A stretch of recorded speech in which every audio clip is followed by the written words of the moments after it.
Businessman Opinion. Kembali inilah Businessman Opinion mengundang partisipasi Anda mitra bisnis untuk beropini menanggapi berbagai fenomena yang terjadi di negeri ini. Mantan napi korupsi Angelina Sondakh mengaku saat dirinya menjadi anggota DPR, parlemen itu sangat kotor, terutama anggota Badan Anggaran. Menurutnya saat itu anggota DPR Badan Anggaran bahkan dicari-cari banyak pihak untuk bermain anggaran proyek-proyek pemerintah. NG juga mengklaim dalam kasus korupsi tidak mungkin dilakukan seorang diri atau single fighter. Apa komentar Anda mengenai pernyataan NG itu dan apakah hal itu terjadi sampai sekarang? Bagaimana memberantasnya? 6339160. Ya, itu sangat benar itu apa yang diucapkan oleh Angelina Sondakh ya. Jadi sampai dengan detik ini pun bisa dibilang lebih parah. Cuman terselubung aja. Karena banyak orang dan pihak yang bersangkutan. Jadi salah satu-satunya memberantasnya adalah stop semua proyek-proyek, fokus terhadap kebocoran-kebocoran anggaran itu. Jadi menurut saya stop aja tuh semua proyek-proyek pembangunan sana sini di stop.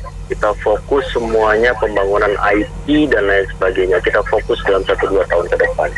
Selesai. Ya kalau dibilang kotor ya sampai sekarang memang kotor. Gedungnya sih bersih. Mungkin manusianya yang di dalam itu kotor kali ya, yang dimaksud Bu Engi itu.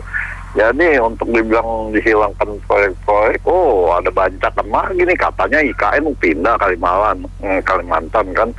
Itu mungkin bancakannya lebih banyak lagi tuh nanti itu. Jadi kata kuncinya mereka itu kalau jadi anggota DPR dari awal dulu dilihat kekayaan dia itu, ya kan. Asalnya dari mana dia, ya kan. Karena sekarang itu bersedonis, lihat itu di gedung MPR DPR itu, wow, mereka itu udah kayak boju semuanya. Padahal kalau kita lihat dari dulunya dia itu orangnya sama kayak kita kayak jelata, tapi sudah duduk di sana sehat, yaitu kembali lagi ada proyek-proyek kerjasamanya. Jadi kata kuncinya saya kembali lagi, untuk dihilangkan proyek-proyek negara ini udah susah. Ini ada bancakan lagi katanya, kan ada IKN lagi tuh mau pindah Republik Indonesia, ibu kota mau pindah ke Kalimantan katanya. Saya nggak tahu deh tuh ya.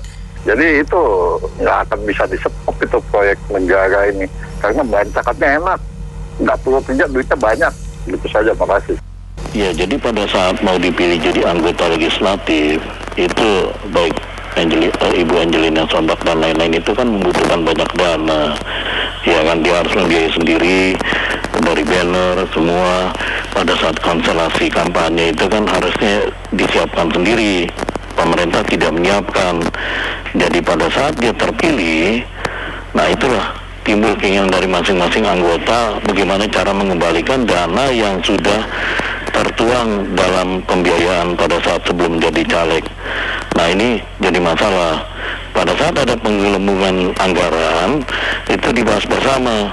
Bila ada salah satu anggota yang tidak setuju, biasanya akan dikucilkan. Nah ini mau nggak mau mereka harus terima bahwa itu untuk, ya seperti tadi dikatakan, dana bagi-bagi bersama. Ini menjadi masalah gitu loh. Saya kira sulit untuk diberantas karena ini sudah merajalela, kecuali dari pemerintah pusat ada sendiri dana tersendiri yang bisa membiayai bagaimana seorang menjadi caleg. Tapi itu kan dananya tidak sedikit ya, cukup aduhai. Jadi saya kira memang untuk memberantas ini sulit, tidak seperti kita membalikkan telapak tangan. Saya kira demikian. Korupsi kemungkinan di Indonesia itu sudah direncanakan dulu. Apalagi kalau jadi pejabat negara kemungkinan ya seperti itu juga. Jadi begitu jadi pejabat negara, gimana caranya mendapatkan modalnya balik cepat? Satu caranya ya menciptakan peluang-peluang korupsi dulu, lalu korupsi bancakan, kemudian seperti itu. Terima kasih. Ya secara psikologis mencoba membersihkan diri dan mengotori orang lain. Tapi mudah-mudahan ada benarnya. Terima kasih. Kalau ditanya setuju dengan pendapat itu Ibu Angelina Sondakh, saya sangat setuju sekali meskipun saya tidak terlibat di pemerintahan ya. Karena sudah jadi rahasia umum lah saya rasa ya. Bagian apa Bangar gitu ya. Kita lihat aja nggak usah jauh-jauh proyek Hambalang ya. itu jadi apa sekarang. Tapi pertanyaannya, siapa yang mastermind di balik ini gitu loh. Kalau untuk soal di Indonesia realitanya emang begitu dari anggota DPR-nya begitu ya kan. Itu emang sistem demokrasi kita yang memungkinkan untuk hal itu. Terima kasih. Setuju. Memang ibarat kata pepatah, di mana ada gula di situ ada semut. Nah, semut itulah yang tempat paling manis yang diperebutkan oleh partai-partai mungkin untuk anggota. Bahwa apa yang dikatakan, ya tidak aneh lah mesti begitu. Ya, kalau saya sih setuju yang masalah itu ya, korupsi di DPR tuh nggak bisa sendirian. Ya pasti ada teman-temannya juga yang tahu. Cuman hebatnya mereka ini kalau satu ketahuan biasanya saling menutupi. Jadi apalagi kalau teman separtai ya itu pasti ditutup-tutupin. Tetap satu aja tumbalnya. Nah ini memang dari awal mereka masuk menjadi wakil rakyat, motivasinya sih memang bukan untuk menyerap aspirasi, tapi emang nyari duit ya, nyari objekan. Jadi kalau korupsi ya dianggap wajar oleh rekan-rekannya. Udah itu aja. Nah, saya kira sih dari dulu sampai sekarang sama aja itu DPR kayak gitu, karena apa? Sistemnya masih sama gitu kan, sistem kampanye itu yang memerlukan banyak duit gitu kan, ada bedanya. Sekarang yang beda hanyalah KPK yang dulu itu KPK yang sekarang itu tidak sekuat yang dulu gitu. Kalau undang-undang KPK sudah diubah gitu, jadi bahwa kewenangan KPK itu yang sudah dipangkas gitu, jadi nggak sekuat dulu gitu aja. Yang namanya korupsi itu harus disita, dimiskinkan biar efek jeraknya ada. Jangan penjara hanya berapa tahun tuh hartanya masih segunung.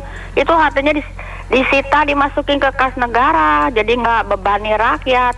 Udah gitu kalau orang yang benar-benar di hatinya ada Tuhan, tidak akan merugikan negara, tidak akan merugikan sesama manusia. Kan waktu mau jadi pejabat kan udah disumpah itu. Masa masih mau melakukan hal di luar yang nggak benar, yang dilarang sama semua agama juga ada pelarangannya, nggak boleh berbuat jahat, gitu aja. Yang kayak kasus di mana tuh di Cirebon apa tuh yang bendahara desanya malah mau dimasukin sel. Korupsi bagaimana bisa selesai kalau misalnya ada yang ngelaporin kepala desa atau siapa, ada yang ngelaporin, malah yang ngelaporin dimasukin sel. Hukum itu mesti adil, ditegasin seadil-adilnya kalau korupsi mau hilang. Terus yang kedua, kalau bisa semuanya sistem online dan pakai website, jadi orang bisa lihat kalau misalnya APBN atau apa tuh, kalau ada yang nggak benar kan orang bisa, kalau banyak yang lihat itu kemungkinan kecil ya korupsi itu, walaupun bisa tapi sangat kecil. Jadi kalau bisa semua sistem online, kayak bikin akte kelahiran atau kematian itu kadang-kadang juga suka dimintain duit, walaupun nggak semuanya begitu sih. Kalau bisa online lah, gitu aja Bu, makasih. Jadi saya setuju dengan yang sebelumnya itu memang di online kan ya. Jadi potensi untuk terjadinya korupsi itu biasanya terjadi karena ada jumpa fisik ya. Kalau ada jumpa fisik, ada potensi untuk deal-deal. Jadi kalau memang kan kita juga udah ada LKPP, pembahasan banggarnya itu, jadi tinggal dilihat aja historical anggarannya gitu. Jadi kalau memang boleh, ada pembahasan anggaran dengan lembaga atau kementerian atau lembaga itu jumpa fisik. Begitu jumpa fisik ada potensi akan ada tawar-menawar. Jadi kalau boleh berdasarkan historical, berdasarkan data pasar, semua sekarang kan sudah bisa ngambil data-data mau barang apa aja, ada semua di Google maupun di data pasar atau dari data kementerian lembaga itu sendiri di periode-periode sebelumnya. Itu bisa dijadikan referensi untuk pembahasan anggaran yang lebih presisi. Sekian dari saya. Terima kasih. Kemungkinan korupsi tetap bisa ada, hanya kalau mau berjalan mungkin lebih ekstrim, yaitu hukumannya adalah hukuman mati dan hartanya harus dibuka dengan buat negara. Ketiga, yang tadi dikatakan harus istilahnya terbuka, transparansi hingga jelas di masyarakat mengenai anggaran tersebut. Terima kasih. Wah, ini sekarang ini tambah parah sekali. Fraksi-fraksi di DPR dimonopoli pemerintah. Sedangkan sekarang ini proyek-proyek pemerintah di mana-mana. Terutama puncaknya adalah proyek Bancakan Nasional di Kalimantan. Pakai uang rakyat seperti buka keran untuk aji mumpung di periode terakhir Walau ekonomi rakyat masih krisis di pandemi ini. Luar biasa, makasih. Ya, yang pasti kita bilang masih jadi bubur ya. Jadi kamu menyesal pun sudah dijalanin hukumannya. Yang pasti paling penting bagaimana dia bisa jadi whistleblower. Bisa nggak dia informasi siapa-siapa yang terlibat. Nah itu kan susah. Bagaimana mau diberantas sampai saat ini pun kita yakin kok di DPR masih banyak permainan. Apalagi di Bangga. Jadi cara berantasnya gimana ya, saya harus ada orang-orang yang mau bersih. Tapi susah lah. Susah untuk anggota DPR. Sekarang semua mereka juga harus bayar mahar dan sebagainya. Itu aja sih. Terima kasih. Kembali kita ke diri kita masing-masing lah ya. Barang sudah terlibat keluar ngomongnya begitu. Walaupun situ bagaimanapun kotornya, kalau kita tidak mau itu bisa. Begitu aja. Terima kasih. Saya sangat percaya itu masih terjadi di DPRD maupun di DPR kita sampai hari ini. Solusi yang bisa saya tawarkan adalah supaya pengangkatan anggota DPRD dan DPR itu harus berdasarkan track record. Apa rekam jejaknya?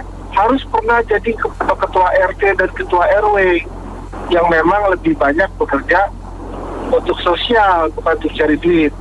Orang-orang yang tidak pernah menjadi ketua RT atau pengurus lah katakan, tidak pernah boleh menjadi anggota DPRD atau DPR. Jadi bukan karena partai politik aja, harus ada syarat lain yang kerja sosial. Terima kasih. Ya, kalau menurut saya ya sudah, kalau gitu dibongkar aja. Kan dia bukan single fighter nih. Berarti second fighter atau third fighternya dibongkar aja. Karena kan ya gimana gitu. Tapi agak bingung juga sih. Karena kan sebenarnya kalau misalnya jadi dulu sudah ada tuh yang namanya whistleblower. Nah harusnya kenapa ya nggak jadi whistleblower aja, dan hukumannya kan jadi bisa berkurang gitu loh. Apa memang mungkin orang penting yang dibaliknya, ya nggak tahu juga. Tapi kalau sekarang udah berani ngomong ya udah sekalian aja diungkapin aja yang kedua dan ketiganya, atau keempat atau kelima atau banyak kah. Oke, makasih. Kalau menurut saya sih itu masih terjadi ya sampai sekarang ya. Kalau cara solusi yang berantas, kenapa kita tidak belajar dari negara Cina di mana korupsi itu langsung dieksekusi aja untuk memberikan efek jerah. Terima kasih. Baik, terima kasih banyak Anda mitra bisnis yang sudah beropini untuk Businessman Opinion. Saya Nina Amelia.